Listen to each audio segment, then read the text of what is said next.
Hello बच्चों, good morning. आज हम ज्ञान एवं पाठ्यक्रम वाले पेपर में विश्वास की अवधारणा के बारे में पढ़ेंगे। ठीक है, विश्वास की अवधारणा के बारे में पढ़ने से पहले हम ये देखेंगे कि विश्वास क्या है। ठीक है, तो विश्वास क्या है? कहा गया कि विश्वास जो है, विश्वास मन की एक स्थिति है। विश्वास क्या है? मन की एक स्थिति है जिसमें एक व्यक्ति सोचता है कि कुछ तथ्य ऐसे होते हैं जिन्हें तथ्यात्मक साक्ष्यों के माध्यम से सिद्ध नहीं किया जा सकता। जिसमें व्यक्ति क्या सोचता है कि कुछ तथ्य ऐसे होते हैं जिनको हम तथ्यात्मक साक्ष्यों के माध्यम से सिद्ध तो नहीं कर सकते हैं, बल्कि वे केवल अनुभवजन्य होते हैं, उनको सिर्फ अनुभव किया जा सकता है। और अगर अनुभव कर रहे हैं तो विश्वास के रूप में प्रस्तुत किया जाता है। व्यक्ति सोचता है कि मेरे मन में जो अनुभव आए हैं उनको मैं प्रस्तुत तो नहीं कर सकता, लेकिन विश्वास के रूप में प्रस्तुत कर सकता। जो भी अनुभव मैंने किया है उनको साक्ष्यों के माध्यम से मैं प्रस्तुत नहीं कर सकता, फिर भी विश्वास के माध्यम से मैं उनको प्रस्तुत करूंगा। इसके लिए तथ्यों का सही या गलत होना बिल्कुल अर्थहीन हो जाता है। कहता है कि जब व्यक्ति इतना विश्वास करने लग जाता है, जो तथ्य होते हैं वो सही है या गलत है, वो बिल्कुल अर्थहीन हो जाते हैं। ठीक है, तो मैं एक बार थोड़ा सा इसको समझाती हूँ आपको। विश्वास क्या है बेटा? विश्वास मन की एक स्थिति है। आप सभी जानते हो कि विश्वास जो है वो मन की एक स्थिति है, और विश्वास जो है वो इसलिए जरूरी है क्योंकि हमारा जो व्यवहार है वो महत्वपूर्ण होता है, और हम किसी से भी किसी भी प्रकार का व्यवहार करते हैं तो वो विश्वासों पर निर्भर होकर ही करते हैं। ठीक है, अगर हम कहें उदाहरण के तौर पे तो कहें कि जो हमारे सामने जो संसार दिखाई दे रहा है, उसमें व्यक्ति जो है वो प्रत्यक्ष ज्ञान के माध्यम से, या वो संज्ञान लेता है, उस प्रत्येक संसार को देखकर संज्ञान लेता है, और उन संज्ञानों का ही वो एक संगठन करता है। ठीक है, तो जो विश्वास है वो किसी भी वस्तु या किसी भी व्यक्ति के साथ हमारे द्वारा लगाए गए अर्थों का एक साँचा है। कोई भी व्यक्ति जो है किसी व्यक्ति या वस्तु के विषय में जो भी अर्थ लगाता है, उन अर्थों का एक साँचा है, और उस वस्तु के संबंध में हमारे संज्ञानों का एक समग्र रूप हमारे सामने होता है, तभी तो हम विश्वास करते हैं। अब उसमें क्या सही है क्या गलत है उस बात को हम ध्यान नहीं देते हैं, या फिर हम कहें कि जो विश्वास है उसका हमारे जीवन में बहुत महत्व रहा है, और उस विश्वास के माध्यम से ही व्यक्ति जो है वो अपने जीवन में सफलता या असफलता प्राप्त करता है। विश्वास के माध्यम से ही करता है। सफलता या असफलता किसके माध्यम से प्राप्त करा है? विश्वास के माध्यम से। और विश्वास के आधार पर ही हम व्यवहार करते हैं या किसी के प्रति प्रतिक्रिया करते हैं। ठीक है, अब ऐसा जब हो जाता है तो हम विश्वास के जो तथ्य होते हैं वो सही है या गलत है उनके बारे में नहीं सोचते हैं। ठीक है, तो क्या कहा गया है इसके यहाँ पर कहा है कि कुछ तथ्य ऐसे होते हैं जिन्हें तथ्यात्मक साक्ष्यों के माध्यम से सिद्ध नहीं किया जा सकता है। कुछ तथ्य तो ऐसे होते हैं जिनको हम सिद्ध कर सकते हैं, लेकिन सभी तथ्य तो ऐसे नहीं होते कि भाई हम उसको सिद्ध कर सकते हैं। ठीक है, बल्कि वे केवल अनुभवजन्य थे, कि सिर्फ उसको हम अनुभव करते हैं और विश्वास के रूप में प्रस्तुत किए जाते हैं। ठीक है, इसके लिए तथ्यों का सही या गलत होना बिल्कुल अर्थहीन हो जाता है। कह रहे ना कि इसके लिए तथ्यों का सही या गलत होना बिल्कुल अर्थहीन हो जाता है। ठीक है, विश्वास के आधार पर हम जैसे व्यवहार करते हैं या किसी के प्रति प्रतिक्रिया करते हैं वो तो सुनिश्चित कर लेते हैं, लेकिन विश्वास के लिए जो तथ्य है वो सही है या गलत है इसका प्रभाव उस पर नहीं पड़ता है। क्यों नहीं पड़ता? क्योंकि विश्वासी अपने विश्वास के विरुद्ध कभी भी तर्क या बहस करना पसंद नहीं करता। जो भी व्यक्ति विश्वास करता है तो वो अपने विश्वास के प्रति कभी भी तर्क देने या बहस करना पसंद नहीं करता है। जैसे उदाहरण के तौर पे कहें कि हम कहते हैं कि जो सुशील है वो ये मानता है कि पृथ्वी गोल है। पृथ्वी कैसे मानता है वो कि पृथ्वी गोल है, भले ही उसने पृथ्वी के गोल रूप को देखा हो या न देखा हो, लेकिन वो मान रहा है कि पृथ्वी गोल है। वह विश्वास करता है कि वो ये भी सोचता है कि जब वो अंतरिक्ष में जाए तो देख के दूर से देखेगा तो पृथ्वी उसे गोलाकार ही दिखाई देगी। ठीक है।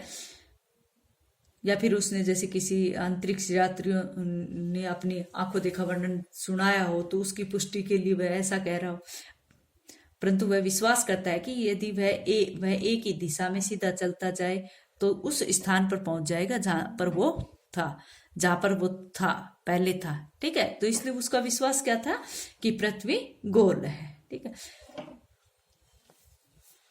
या फिर जैसे हम कह दें कि जैसे सर्दियों में या बड़े दिनों में बच्चे जो हैं इस बात की पुष्टि करते हैं कि सेंटा क्लॉज 12 सिंगों की गाड़ी में बैठ कर आता है और बच्चों के लिए क्या लेके आता है। सेंटा क्लॉज जो है वो बच्चों की चिमनियों के रास्ते से आता है, बच्चों के लिए अच्छी अच्छी वस्तु लेकर आता है और उनको छोड़कर चला जाता है। या फिर ये कहें, बच्चों को कह देते हैं कि सोने के बाद एक काला घोड़ा आएगा और वो परियों के देश में तुम्हें ले जाएगा और वहां पर जो मिठाइयों का चॉकलेट्स का बाग है वहां पर आपको उतार देगा। इस तरह की जो बातें हैं वो किस लिए की जाती है कि ताकि बच्चा गंदा बच्चा बनने से बचे। ठीक है। और वो इसी तरह से बच्चा अपने आप को सुधारता रहता है और उसको विश्वास हो जाता है कि सेंटा क्लॉज आएगा तो वो उसे अच्छा बच्चा समझकर उसको कुछ गिफ्ट दे के जाएगा। या फिर वो काला घोड़ा जो परियों के देश में ले जाएगा वो भी अच्छे अच्छे बच्चों को ले जाता है। इसलिए बच्चे इस तरह का विश्वास करते हैं। ठीक है। लेकिन मनोविज्ञान में जो विश्वास है, मनोविज्ञान में विश्वास एक व्यापक शब्द है। ठीक है।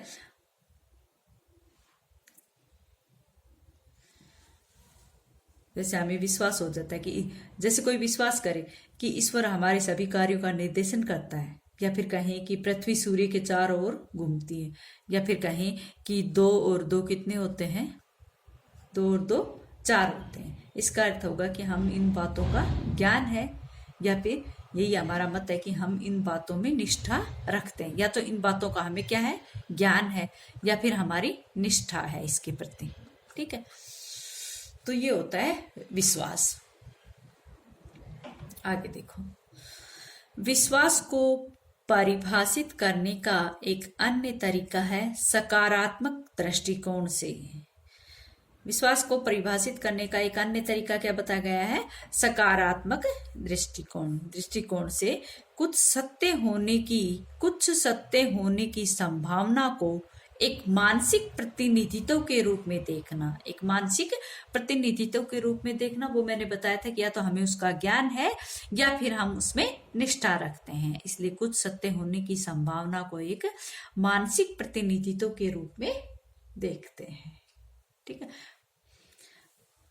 विश्वास को परिभाषित करने का यही एक तरीका है। ठीक है।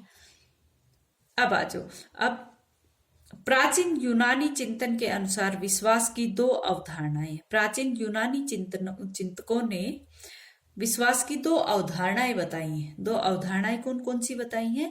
पहली है पिस्टिस, PISTIS, पिस्टिस।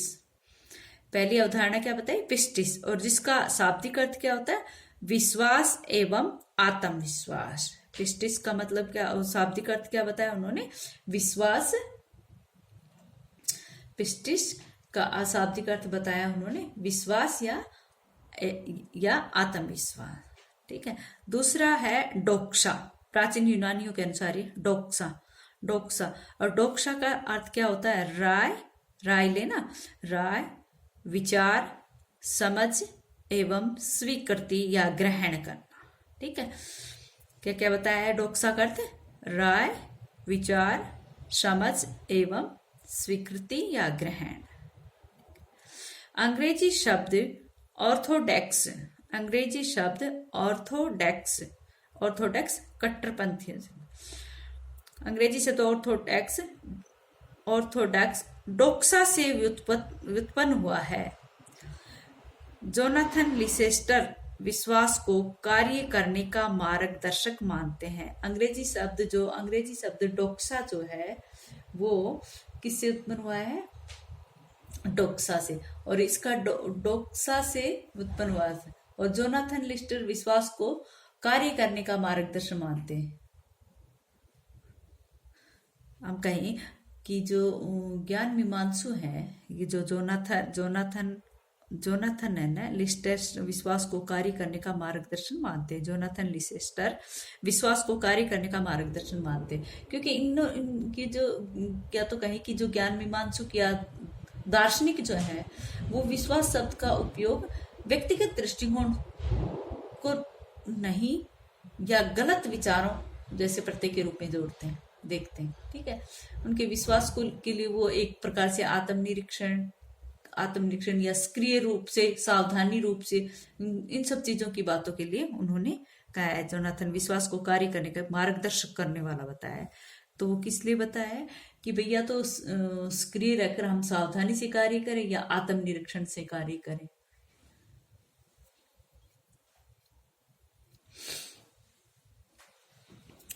ठीक है, आज अच्छा बच्चों, आज इतना ही, आगे कल कर